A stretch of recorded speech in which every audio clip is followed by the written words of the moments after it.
24 April 2026ची ती तारीख. लगभग सायंकाळचे 6 वाजलेले असतील. 40 वर्षे वय असलेली रंजना नावाची महिला तिच्या आईसोबत जेवण करत होती. या दोघी पण रंजनाच्या सासरी राहत होत्या. त्या ठिकाणी तिचा सासरा होता, तिचा दीर होता एक लहानसा आणि या रंजनाचा पती. आता हे 5 जण त्या ठिकाणी राहत होते. रंजनाच्या आईच्या अचानक पोटात दुखायला लागलं, मळमळ करायला लागली आणि ती पोट धरून जमिनीवरती लोळायला लागली. आता हे सगळं सहन होईना या रंजनाला, कारण तिची आई बोलू शकत नव्हती, मुकी होती.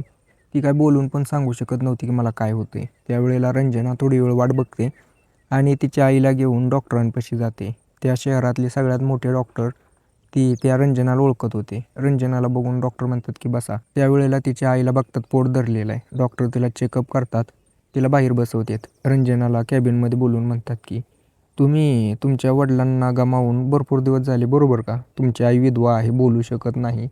तर हे कसं काय होऊ शकतं? रंजना म्हणली, काय झाले नेमकं डॉक्टर, मला सांगा तर. त्यावेळेला डॉक्टर तिच्याकडे बघतात, तिच्या आईकडे बघतात आणि तिला सांगू लागतात की यांचं वय तर 70 वर्ष आहे, पण यांच्यासोबत कोणीतरी संबंध केलेत आणि त्याचा वाईट परिणाम असा झाला आहे की हे गर्भवती आहेत. आता हे सगळं ऐकून रंजना म्हणते की हिचं वय पण नाही, हिला मासिक पाळी पण येत नाही आणि गर्भवती कसं काय राहू शकते? डॉक्टर म्हणतात की ते मला माहीत नाही, एक चमत्कार असू शकतो, पण ही गर्भवती आहेत. आता ही जी काय काळजी घ्यावं लागेल ती तुम्हालाच घ्यावं लागेल आणि याचा छडा लावा की नेमकं कोणी केलं आहे. तुमच्या घरी कोण कोण राहतं त्यांच्यावरती एकदा लक्ष ठेवून बघा, तुमच्या आईला विचारा. त्या ठिकाणी रंजना डॉक्टरांना होकार देते, गोळ्या औषधे घेऊन घरी येते, आईला बसवते आणि आई विचारते की काय झाले रंजना? म्हणजे असं इशाऱ्यानेच विचारत होती, कारण त्या रंजनाला सवय झाली होती, तिला समजत होतं. त्यावेळेला रंजना म्हणते की काय नाही, तू जरा शांत राहा आणि तू निवांत झोप. आता ही रंजना नेमकं कोणी केलं तिच्या आईसोबत हे कृत्य त्याच्या शोधात लागली. तर तुम्हाला काय वाटते कुणी केलं असेल? जर तुम्हाला माहीत नसेल, ती मला माहिती आहे, मी तुम्हाला व्हिडिओच्या शेवटपर्यंत सांगतो, मध्ये कधी पण सांगू शकतो. तर व्हिडिओ शेवटपर्यंत बघा, तुम्हाला ही पूर्ण घटना समजून जाईल.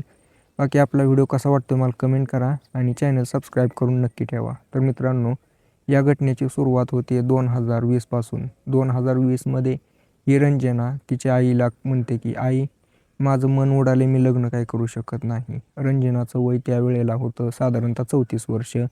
तिची आई तिला इशाऱ्यातच म्हणते की तू एवढे वर्ष माझ्यासाठी इथं राहिली, तू लग्न करून जा एकदाची, तुझ्या ही आयुष्याला चांगला सूर लागेल. विषय असा होता मित्रांनो, ही जी रंजना होती तिच्या आईसाठी लग्न करत नव्हती. हिची आई बोलू शकत नव्हती, त्यामुळे ती कोणावरती विश्वास ठेवू शकत नव्हती. हिचा बाप काही वर्षापूर्वी निधन पावला होता, त्यामुळे आता तिच्या आईला पण सांभाळणारं कोण नव्हतं. ती म्हणायची की माझी जबाबदारी आहे आई. याच्यामुळे जी पण स्थळ येईल त्या पोरांनाही रंजना म्हणायची की विषय असा आहे, माझी आई जर माझ्यासोबत राहत असेल, तिला पण सांभाळत असाल तर मी तुमच्यासोबत लग्न करेल. आता कोणच असं तिला होकार देणार होतं?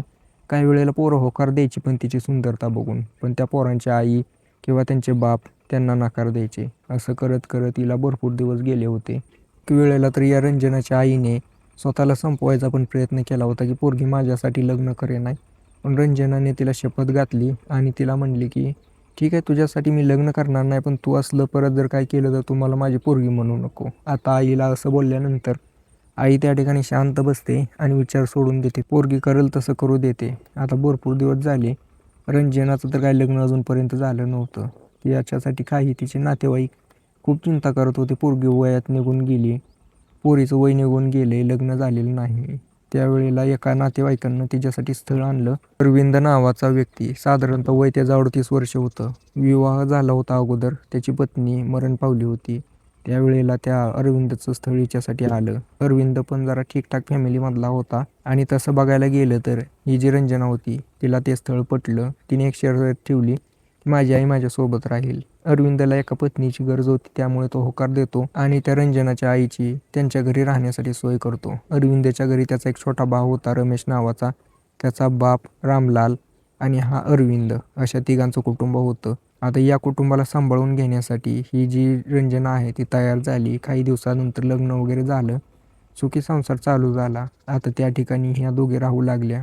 रंजनाचा पती अरविंद हा पण तिच्या आईची काळजी चांगल्या प्रकारे घेत होता. एक प्रकारे तो तिला पण स्वतःची आई म्हणायचा. त्याची ही आई काही दिवसापूर्वी मरण पावली होती, त्यामुळे त्यालाही त्याच्या आईची आठवण यायची. रंजनाच्या आईमध्येच त्याला ती स्वतःची आई बघायचा आणि तिचाही सांभाळ करायचा. कसलीही काही अडचण नव्हती. फक्त एक दिवशी ज्या वेळेला ही रंजनाची आई दवाखान्यात गेली त्यावेळेला ही पूर्ण घटना उघडकीस आली. आता रंजनाच्या पुढे नेमका हाच विषय होता की कुणी केलं असेल. तिचा सगळ्यात पहिला शक गेला तिच्या पतीवरती, तिच्या सासऱ्यावरती आणि तिच्या अविवाहित जवान दिरावरती. आता सगळ्यात जास्त शक होता दिरावरती. पण तिच्या पतीला बोलावं तर नवीन लग्न झालेलं आहे, तो काहीतरी बोलेल, वाद वाढत जाईल, संसार मोडेल. त्याच्यासाठी ही कायम विचार करत बसायची नेमकं काय झालं असेल, कुणी केलं असेल. दुसरीकडे तिची आई म्हणायची की नेमकी तू माझी एवढी काळजी का घेते, आजकाल तू माझ्याशिवाय कुठं जात नाही, मला एकटी सोडत नाही, नेमका काय प्रकार आहे. तीही सांगायला तयार नव्हती. आता एक दिवशी तिच्या आईने असंच बसवलं तिला आणि विचारलं की काय झालं पोरी, नेमकं सांग मला. जर तुझ्या मनात काय असेल तर ते मला समजलं म्हणजे मला त्याच्यावरती काहीतरी करावं लागेल. ती रंजना एक दिवशी मनावरती दगड ठेवून तिच्या आईला म्हणते की दवाखान्यात गेलो होतो ना आपण, त्यावेळेला डॉक्टरांनी सांगितले की तू गर्भवती आहे. त्यावेळेला तिची आई हैराण होते आणि म्हणते की हे कसं काय झालं, आणि त्या ठिकाणी रडू लागते. मनामध्ये घाबरलेली होती. रंजना विचारते की का रडते. त्यावेळेला ती घडलेली पूर्ण घटना सांगते इशाऱ्यामध्ये.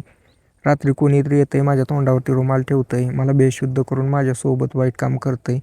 आता मला वाटलं की तुझ्याच कुटुंबातलं कोणी आहे काय, आता सापडे ना, नाहीतर मी तुला सांगितलं असतं. जरी तुझ्या कुटुंबातलं कोणी असलं तर त्यांच्यावरती तू काय करू शकत नाही, तुझा संसार मोडून जाईल. आईचं असं बोलणं ऐकून रंजना त्या ठिकाणी ढासाढासा रडायला लागते. पूर्णपणे घाबरलेली होती. विचार करते की नेमकं कोणी केलं असेल, घरातलाच व्यक्ती कोणीतरी असेल, कारण असं बाहेरून कोणी घरात येत नाही आणि बाहेरचं जर कोण काही येऊ, नेमकं घरातलंच कोणीतरी असेल. हा विचार तिच्या डोक्यामध्ये घुमत होता. तिला जेवण करायला बी सूध राहिली नाही.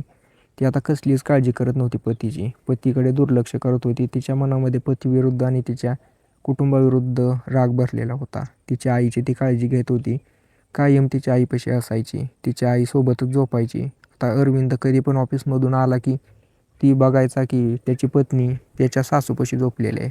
अशामुळे अरविंद आणि आता या सगळ्या गोष्टीमुळे अरविंद आणि त्या रंजनामध्ये वाद होऊ लागले. अरविंद तरी पण समजून घेतलं अरविंदने की जाऊ द्या, तिची आई आजारी आहे म्हणून असं करत असेल. आता या रंजनाचा शक तिच्या दिरावरती पण होता, कारण जेव्हा तिचं लग्न होऊन ती सासरी आली त्या आईसोबत, त्यावेळेला तिचा दीर तिला म्हणला होता की तुम्ही पण तुमच्या आईसारख्या सुंदर आहे, तुमच्यापेक्षा तुमची आई सुंदर आहे. त्याचं असं बोलणं तिच्या मनामध्ये बसलं होतं. त्यामुळे ती त्याच्यावरती पण शक करत होती, पण कोणाला बोलू शकत नव्हती. दुसरीकडे तिच्या सासऱ्यावरती शक, पण तो या रंजनाच्या आईला बहीण म्हणून बोलायचा. पण विषय हाच आहे की ती म्हणायची की रक्ताचं तर नातं नाही, त्यामुळे हा करू पण शकतो. आता सगळीकडे शक होता, पण कन्फर्म नव्हतं की कोणी केलं आहे. दुसरीकडे तिच्या आईची तब्येत अजूनच खराब होत चालली होती. तिच्या आईला हे सहन होत नव्हतं जे सगळं घडतंय. ती आई घाबरलेली असायची. त्यामुळे रंजनाचा पती अरविंद एक दिवशी ऑफिसमधून आला होता. आज त्याचा खूप मूड होता की पत्नीसोबत राहावं. भरपूर दिवस झालं तो तिच्यासोबत वेळ घालवला नव्हता. त्यावेळेला तो त्याच्या पत्नीला म्हणतो की रंजना, आज तू माझ्यासोबत झोप. त्यावेळेला ती म्हणली की नाही, मी आईला सोडून कुठं जाणार नाही. त्यावेळेला तो तिच्यासोबत वाद घालू लागला. त्या दोघांमध्ये खूप मोठा वाद झाला. अरविंद त्याच्या रूममध्ये जाऊन झोपला. काही वेळ विचार केल्यानंतर ती रंजना त्याच्यापाशी जाते आणि म्हणते की मला माफ करा, माझ्याकडून चुकून झालं. त्यावेळेला तो म्हणतो की काय चुकून झालं, माझी इच्छा तुझ्यासोबत वेळ घालवण्याची आहे, माझी पत्नी आहे, ठीक आहे तुझी आई आहे, आजारी आहे, भरपूर दिवस बघितलं, पण तू अजूनपर्यंत मला काय करू देत नाही, म्हणजे मग विषय काय आहे. असं तर भरपूर दिवस चालले. आता या ठिकाणी ही रंजना अरविंदला खूप वेळा सॉरी सॉरी सॉरी म्हणते आणि त्याला मनवते. त्या ठिकाणी ते दोघं वेळ घालवतात. वेळ घालवून झाला, रंजना तिच्या आईपाशी जाऊन झोपते. तिची आई घाबरलेल्या अवस्थेत असायची. त्यामुळे ती विचार करायची की पोरगी येत. 14 मे 2026ची ती तारीख होती. रात्रीचे 10-11 वाजता रंजनाच्या आईच्या रूममधून अचानक मोठा आवाज आला. काहीतरी फेकती, कुणाला तर मारती. हे सगळं बघून ती त्या ठिकाणी पोहोचली. बघितलं तर तिचा छोटा दीर होता आणि त्याला त्याची आई मारत होती आणि त्यालाच रंजनाची आई काहीतरी फेकून मारत होती आणि काहीतरी सांगायचा प्रयत्न करत होती. त्या ठिकाणी रंजनाला वाटलं की यानेच आईसोबत वाईट काम केले, त्यामुळे ती त्याला रागवली, त्याची कॉलर धरली, त्याला हलवत म्हणली तू का केलं असं, तू नको करायला पाहिजे होतं. आता हे सगळं ऐकून तो म्हणतो की तुम्ही काय बोलताय, मला काय समजे नाही. रंजना म्हणली की तू माझ्या आईसोबत वाईट काम करत नाही का बेशुद्ध करून. तो म्हणला की काय बोलताय वहिनी, असलं मी करेल का, ती तुमची आई माझ्या आईसारखीच आहे.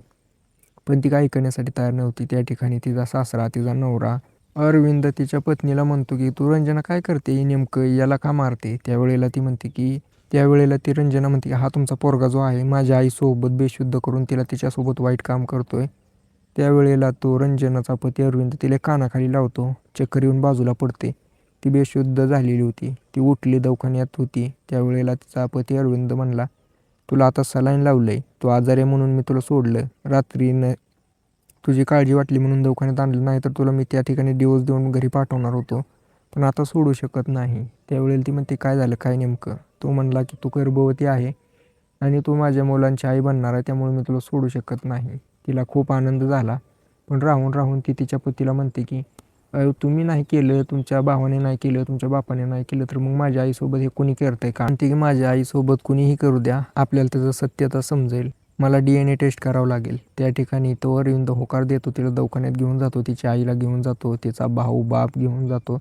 त्या तिघांचाही सॅम्पल दिला जातो. आईला पण तिथं बोलवलं जातं, सॅम्पल घेतला जातो. त्या ठिकाणी DNA टेस्ट केलं जातं. पण या तिघांपैकी कोणाचाही DNA नव्हता. त्या ठिकाणी ही रंजना पूर्णपणे लज्जित झाली आणि त्यांना म्हणते की माफ करा.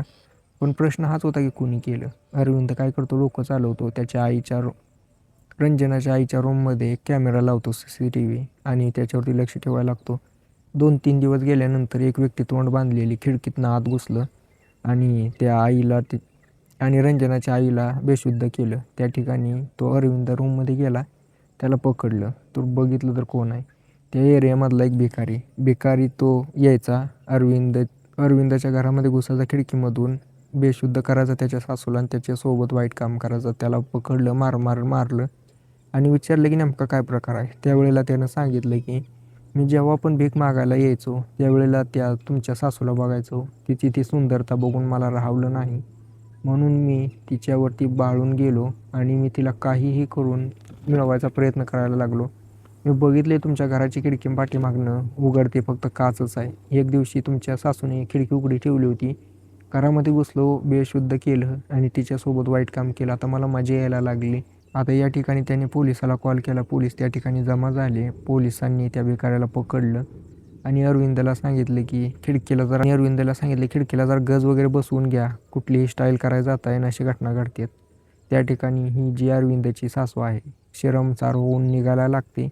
जात असताना रस्त्यावरती तिचा ॲक्सिडेंट झाला, त्यामुळे ती दवाखान्यात गेली. त्या ठिकाणी अरविंद तिला म्हणतो की तुम्ही काय असं चालला होता आम्हाला सोडून? ती म्हणली की मी काय तोंडाने राहू, इथं माझ्यासोबत घडलं, मला तर काय तोंड दाखवणार आहे? त्यावेळेला तो अरविंद म्हणला की तुमची काय चूक नाही हो याच्यामध्ये, तुम्ही काय करू शकत होतात? त्या व्यक्तीने केलं, जाऊ दे ना, विषय द्या सोडून, आपण नव्या आयुष्याला सुरुवात करू. त्यावेळेला तिला समजते की तिची पोरगी गर्भवती आहे. ती आनंदी होती आणि त्या ठिकाणी त्यावेळेला अरविंदाची सासू त्यांच्यासोबत राहायला तयार होते. तर अशा प्रकारे ही पूर्ण घटना घडली होती. याच्याबद्दल तुमचं काय मत आहे मला कमेंट करून नक्कीच सांगा. व्हिडिओ आवडला असेल तर लाईक नक्की करा.